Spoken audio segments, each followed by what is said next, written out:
मित्रों नमस्कार। आप हैं बसंत गुरु जी के साथ। हमारे युवा मित्र बहुत मर्तबे काम करते करते या अपनी टारगेट को के लिए बढ़ते बढ़ते अपनी यात्रा में झुंझला जाते हैं, उब जाते हैं, थक जाते हैं और उसकी चाह खत्म हो जाती है, उसका प्रेम खत्म हो जाता है।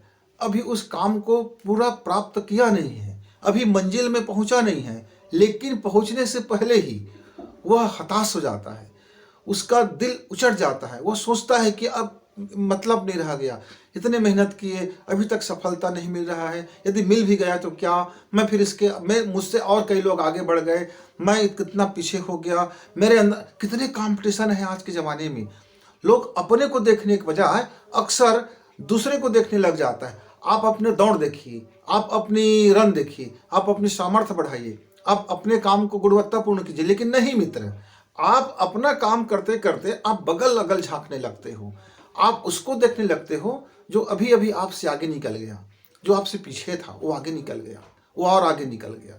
फिर आप और पीछे होते जाओगे, क्योंकि अब आपका ध्यान आपके दौड़ में नहीं है, आपके ध्यान आपकी गुणवत्ता में नहीं रह गया, आपका ध्यान आपके कार्य में नहीं रह गया, आप उसको देखने में लग गए कि वो आगे बढ़ गया। तो फिर आपका सफलता में संदिग्ध हो गया। संदिग्ध होने से फिर आप वही निराशा हो जाती है, वही झुंझलाहट आ जाता है और फिर काम में मजा नहीं आता। तो मित्र आप ये देखिए, आपकी सफलता में कौन असली बाधक है, वो बाहरी कि अंदरूनी?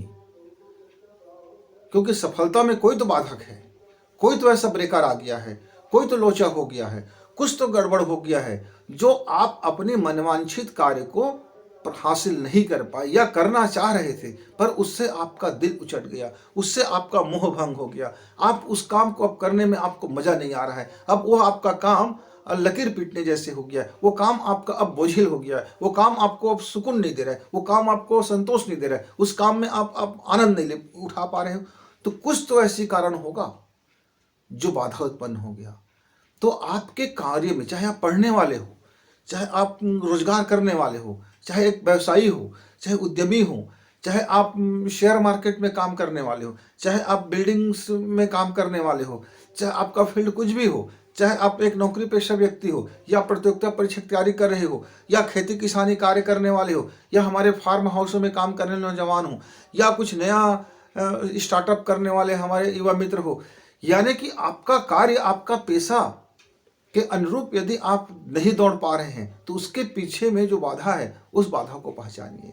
यह बाधा दो तरह से होते हैं मित्र, एक तो बाहरी बाधा और दूसरा अंदरूनी बाधा। बाहरी बाधा में आप एटमॉस्फेयर का कह सकते हैं, सामाजिक परिवेश का कह सकते हैं, आर्थिक परिवेश का कह सकते हैं, गवर्नमेंट की नीति नियमों को कह सकते हैं, लोगों की जहां आपका बिजनेस है, कार्य है, वहाँ वहाँ कार्यरत लोगों के संस्कार क्या है, वहाँ की उनकी काम करने की शैलियाँ क्या है, उनकी अपनी नियत क्या होते हैं, आपके जो वर्क है, जो चैन है, जो एक बाई एक स्टेप लगा हुआ है, क्या सबका कम्युनिकेशन, सबका तालमेल बेहतरीन है, उनके बीचों में भावनाएं कैसी है, उनके बीचों में काम करने का जज्बात कैसा है। ऐसा तो नहीं है कि एक आदमी कहता है अरे यार हमको क्या मतलब, मालिक का नाम खराब होता है होने दीजिए, ये बर्बाद होता है होने दीजिए। एक वही वर्कर कहता है नहीं नहीं, ये हमारे कंपनी का नुकसान हो रहा है, हमको इसको रुकना चाहिए, हमको ऊपर तक यह बात बतानी चाहिए कि देखो यहाँ ऐसा लीकेज हो गया, यहाँ देखो गड़बड़ हो रहा है, यहाँ देखो आर्थिक नुकसान हो रहा है, यहाँ कंपनी की छवि बर्बाद हो रहा है, यहाँ इसकी गुणवत्ता में कमी आ रही। एक व्यक्ति, एक बंदा उतने ही तनख्वाह मिल रहा है, उसी पोस्ट पर है, वही काम कर रहे हैं, पर अपने उस सीनियर को अवगत कराते हैं। यदि वो सीनियर सीरियसली लेते हैं तो फिर अपने सीनियर को अवगत कराते हैं और ओनर तक यह बात पहुंचती है और वह बड़े नुकसान होते होते बच जाता है। तो वह व्यक्ति को तुरंत, भले ही उसको कोई पारितोषिक ना मिला हो, भले ही कोई इनाम ना मिला हो, भले कोई प्राइज ना मिला हो, लेकिन उस व्यक्ति को बड़ा आनंद आता है कि चलो मैंने जो जिस काम के लिए बताया था कि यह नुकसान हो रहा है, कि हमारे ओनर को, हमारे बॉस को इसका ज्ञात हुआ और हमारा यह काम रुक गया, कंपनी का एक बड़ा घाटा होते होते रुक गए, क्योंकि हम भी इसके एक हिस्से हैं। चाहे कंपनी हो, घर हो, कारोबार है, छोटा है, बड़ा है, उद्योग है, नौकरी में हो, मायने कुछ भी हो सकता है, लेकिन आपने यदि नुकसान रोका है और कुछ अच्छे काम उसके बदौलत मिला है, उसी प्राइस में यदि कोई काम का मूल्य बढ़ गया है और मूल्य घटिया होते होते बच गया है, तो निस्संदेह आपके काम का तारीफ होगा, आपकी सोच का तारीफ होगा, आपकी भावना की तारीफ होगा, आपकी गुणवत्ता की तारीफ होगा, आपका प्रेम का तारीफ होगा, आपका हर बात को फिर अगला व्यक्ति जो होगा वो महत्व देगा, वो आपके वचनों में वैल्यू होगा, आपके दिमाग का वैल्यू लोग मानेंगे, आपके कार्यों का लोहा मानेंगे। लेकिन वहीं पर आप अनदेखा करके निकल जाते हैं। मेरा क्या, मुझको तो रोजी से मतलब है, मेरा क्या, मुझको तो तनख्वाह मिलती है, मेरा क्या, मैं ऐसे ही पास हो जाता हूँ, चलो हमको क्या करना है, हमको ऐसे ही करना है। एक प्रोफेसर था, मेरे बड़े अच्छे मित्र थे, खासे मित्रों में उनका गिनती है। वह यूनिवर्सिटी में प्रोफेसरी करता था। वो प्रोफेसर अपना बकायदा पूरे का पूरा क्लास लेते थे और एक एक बच्चों से वह टर्म में जुड़े रहते थे। कभी किसी बच्चे से बात करते थे, कभी किसी बच्चे से बात करते थे, कभी किसी बच्चे का समस्याएं सुन लेते थे और उनको छोटी छोटी उनके लाइफ को फंडा का वो छोटी छोटी उसको मैनेजमेंट सिखा देते थे। हर बच्चे के साथ उसका एक जुड़ाव रहता था। यद्यपि उनको यूनिवर्सिटी से मानदेय, तनख्वाह या वेतन कह लीजिए या पारिश्रमिक कह लीजिए, उसको उतना ही मिलता था। उसके और दो साथी थे, उनके दो और साथी थे जो कभी अपना आते, पीरियड में देरी से भी आते और पढ़ाते और नकारात्मक बातें ज़्यादा करते। अरे आजकल के बच्चे को तो पढ़ना नहीं आता, आजकल के बच्चे को बात नहीं मानते हैं, अरे पढ़ाते कम और बच्चे की तौहीन वाली गुणों को, जो उसकी नकारात्मक गुण है, उसको ज़्यादा हाईलाइट करते। अब उसमें अच्छे अच्छे बच्चे रहते थे, उनको भी बड़ा बुरा लगता था। अरे क्या हमारे ज़माने में, वास्तव में हम लोग बड़े इतने अनैतिक हो गए हैं, इतने अमानवीय हो गए हैं, इतने बेवकूफ़ हो गए हैं, इतने खराब और घटिया हो गया है, क्या हमारा चरित्र इतना बिगड़ गया है। कुछ बच्चों के कारण से उन बच्चों के भी मन में खराबी आ जाता था। यद्यपि उनके जो टीचर थे, उनके जो प्रोफेसर थे, उनका सब्जेक्ट बहुत शानदार था, लेकिन बच्चों के बीच में यह बात आ गया कि हाँ, यह विषय में जानता तो है भाई, अपने विषय का ये ज्ञान तो रखता है, पर इस प्रोफेसर के जीवन में बड़ा लोचा होगा, इनके घर में बड़ा तनाव होगा, इनके लोगों के बीच में ये अच्छे वातावरण में नहीं रहते हैं। देखो जब होता है तब ये मानवीय गुणों को अवहेलना करते रहते हैं, मानवीय संबंधों का अवहेलना करते हैं। इनके नज़रों में हम लोग एक केवल मटेरियल के अलावा और कुछ नहीं है, हम लोग केवल एक सब्जेक्ट हैं, उसके अलावा हम कुछ नहीं हैं। उनकी भावना, उनके दर्जा बच्चों की निगाह में कम होने लगे।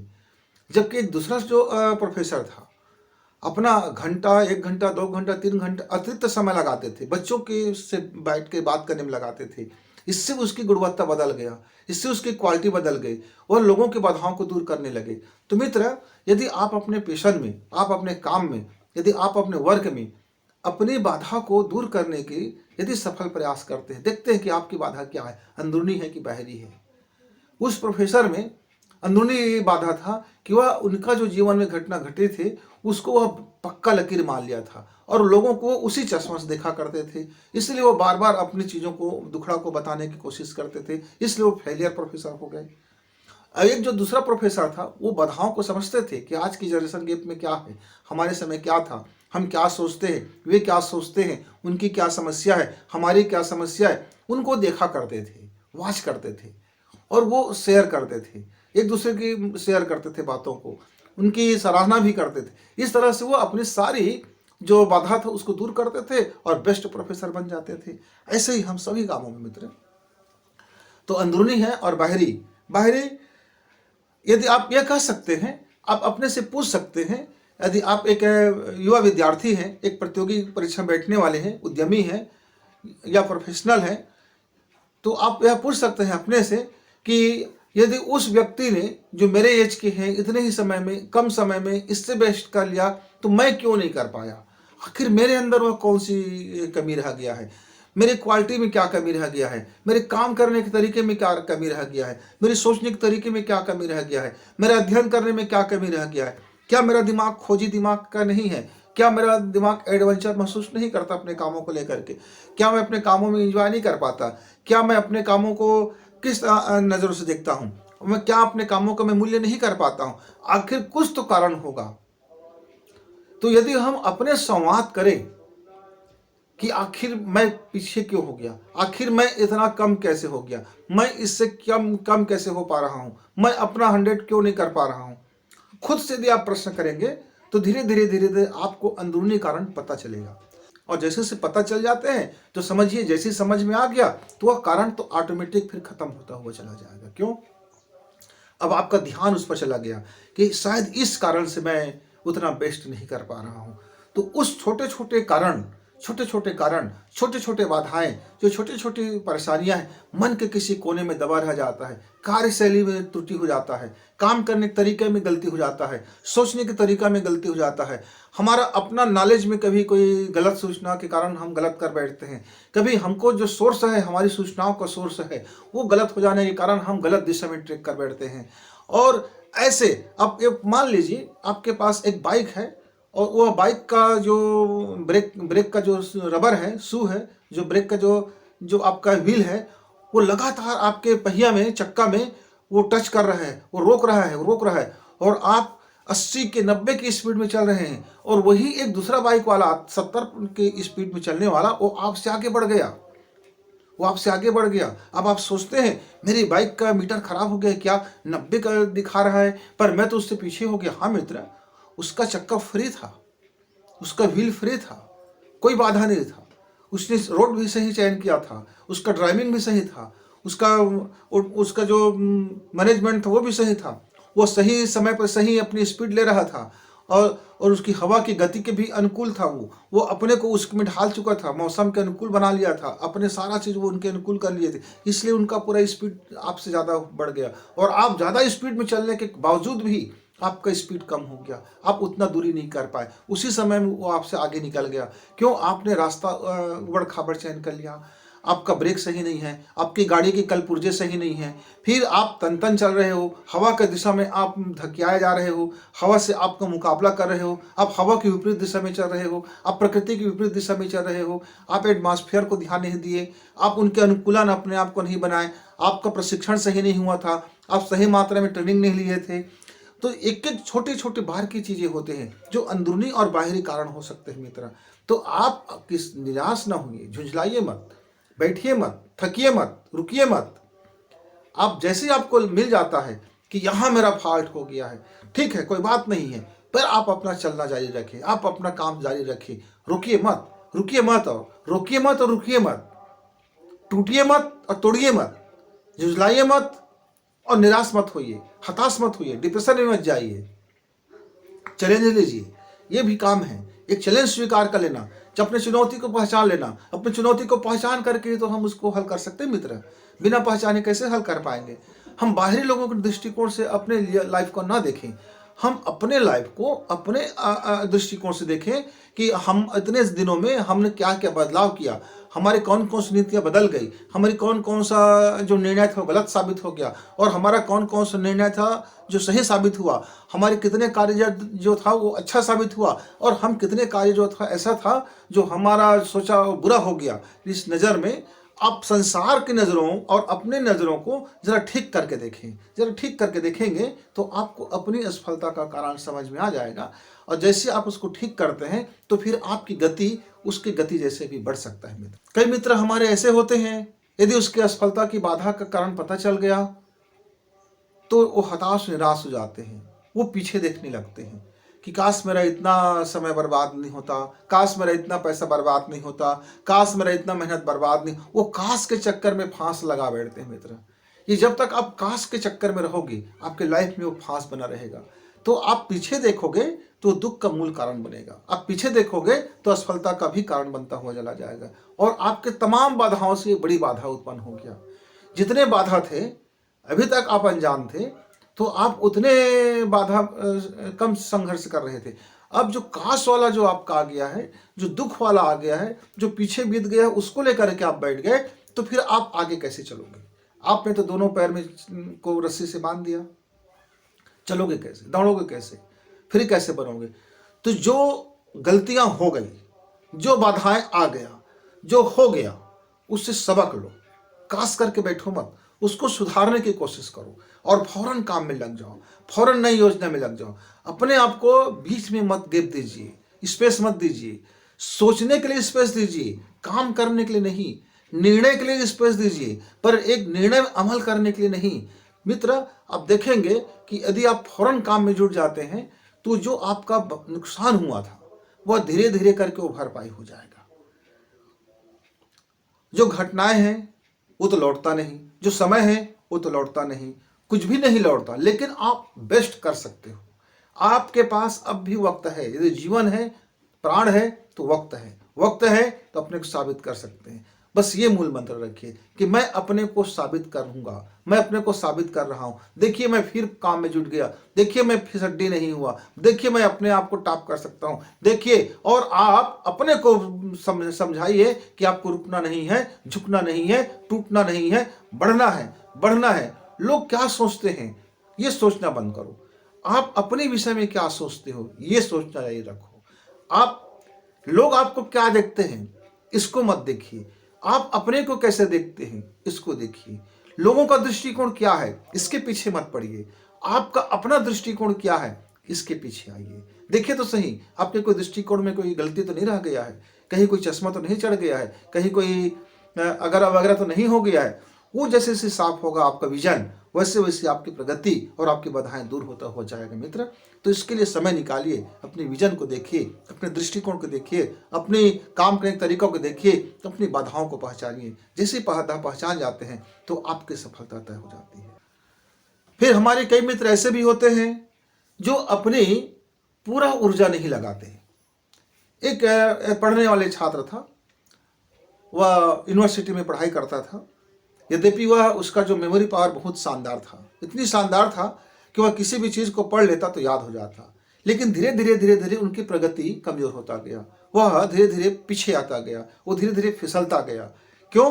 क्योंकि उसने अपनी शारीरिक श्रम भी कम करने लगे, मानसिक श्रम भी कम करने लगे, चेतना का श्रम भी कम करने लगे, और चेतन मन का भी श्रम कम करने लगे, और मन से भी वह कम करने लगे।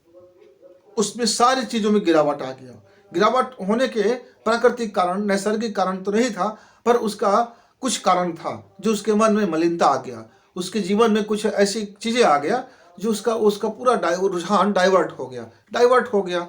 वह उम्र का तकाजा था, या आप ऐसा कह लीजिए कि मानसिक रूप से वह अपने आप को संभाल न सका और उसका लाइफ डाइवर्ट हो गया।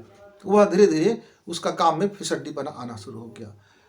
मित्र, एक दिन उसको यह ज्ञात हुआ कि अरे मैं अपने जीवन में 100 से मैं गिरते गिरते 10% ही बन गया हूँ, मेरा 90% तो चला गया, बर्बाद हो गया। वह झुंझलाया, तिलमिलाया, और कई रातों तक वह सो ना सका। वह सोचता रहा कि मैं क्या करूं। फिर एक दिन उसने एक साहित्य पढ़ रहा था, महान लेखक का उन्होंने विचार देखा कि आप जिस स्थिति में हो, आप जहां भी हो और जितना भी आप हो, उस जगह से आप अपना शारीरिक श्रम और मानसिक श्रम और अपना मनोयोग आप पूरा लगा दो। आप देखेंगे कि कुछ समय के बाद आप पुनः स्टैंड हो चुके हैं और आप दौड़ने के लिए रेडी हैं, और फिर आप अपना दौड़ जारी रखो। आप देखेंगे कि धीरे धीरे आप फिर से दौड़ में आ गए हैं। अब दौड़ में आ गए हैं तो आप वाच भी करते रहिए और अपना पूरा लगा दीजिए। मानसिक श्रम, शारीरिक श्रम, आध्यात्मिक श्रम, सोचने का श्रम, आपके पास जो हुनर है उसकी श्रम लगाइए, और आप पीछे मत मुड़िए। बस देखते रहिए कि आप कितने प्रगति कर रहे हो, और धीरे धीरे आप देखेंगे कि आप पुनः अपने आप में उसी टॉप पोजीशन पे आप पहुंच चुके होंगे जिस पोजीशन में आप पहले कभी थे, या आप उससे भी आगे और आप बढ़ चुके होंगे। क्योंकि अब इस बार आपका कोई भी ब्रेकर आपको पीछे नहीं धकेल रहा है, बल्कि आप आगे की आगे देख रहे हो, आगे की आगे सोच रहे हो। तो अपना पूरा लगाना पड़ता है मित्र, पूरा। आप आधे अधूरे लगाएंगे तो फिर मजा नहीं आएगा, आधे अधूरे काम से फिर उतना मजा नहीं आता। तो मित्र, छोटी छोटी बातें होती हैं हमारे असफलताओं के कारणों में, उस कारणों को वाच कीजिए, अंदरूनी भी वाच कीजिए और बाहरी को भी वाच कीजिए। जब मिल जाता है तो उसका समाधान निकालिए, उलझिए मत। जैसे ही आप समाधान खोजेंगे, ढूंढेंगे, फॉलो करेंगे, फिर आपकी सफलता आपके हाथ में है। गुरु जी को इजाजत, नमस्कार।